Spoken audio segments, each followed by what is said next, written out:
We know Oregon has a Heisman Trophy winner, so does Florida State, Jameis Winston, and the Noles can certainly put up the points. I'm Jeff Fischel with former Nole great Bryant McFadden, now with 120 Sports, working with us all this week on the ACC Digital Network. All right, Bryant McFadden, take me through it when Oregon is defending Florida State. What are the opportunities for the Noles when they have the football? They got quite a few opportunities, Jeff. One thing about Florida State, their adjustment has been unbelievable throughout the course of the season. You talk about first half adjustment compared to second half, it's incomparable. I think they have to take advantage of their favorable matchups. And I say favorable matchups, we got to talk about the offensive line. It was a huge plus being able to move Cam Irvin from the left tackle to center, because that's where you started to see the offensive line gel. And one thing about Oregon, they have a lot of skilled athletes on that defense.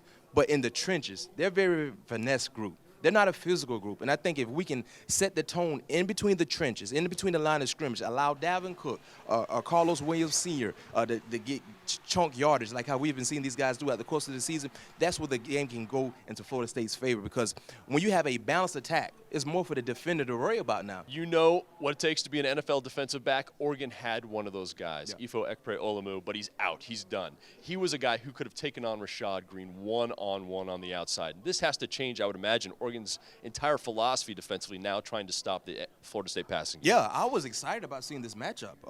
Olumu is a guy who would be a first-rounder, in my opinion, prior to the injury. I think RASHAD was going to be a high prospect, also selected in the NFL draft. So it's going to be an intriguing matchup. But now when you take him out of the lineup for Oregon, now you got to go to a more of a zone concept, because there's not too many corners can line up man-to-man opposite of RASHAD and have an effective day against him. And with that being said, now it has to be a group help out from the standpoint of getting everybody involved in the coverage standpoint, because the zone aspect is going to be something that Oregon has to rely on, because outside of RASHAD, we can't forget about Nick O'Leary, the gloveless Nick O'Leary. I don't know how he catches all these touchdowns without any gloves, but huge kudos to him, because I couldn't do it. I couldn't catch with the gloves on, but he is an outstanding guy. He's one of the more talented tight ends I've seen in a long time. Mackey Award winner. Yeah, he kind of reminds me of Dallas Clark.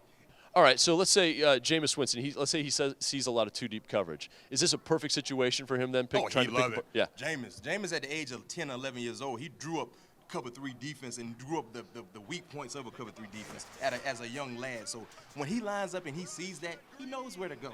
He knows where to go. He knows where to hit the middle read. And when I say middle read, that's a seam route down the middle of the football field. That's where you're vulnerable in a cover two standpoint. You go 4 verticals 9 times out of 10 in the collegiate defense, one of these verticals is going to be wide open. And that's what Jameis understands, and that's why pro scouts love this guy, because his ability to dissect defenses. If you line up in a vanilla defense, cover 4, cover 3, cover 1, cover 0, any of those, he knows where to go. I love it.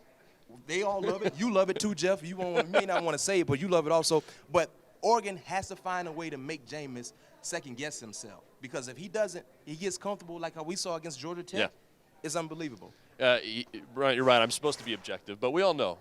I'm working for the ACC Digital Network. Thank you. We're expecting to see Florida State and Dallas. Exactly. He's Bryant McFadden, BMAC. I'm Jeff Fischel. You're watching the ACC Digital Network, brought to you by Ruby Tuesday.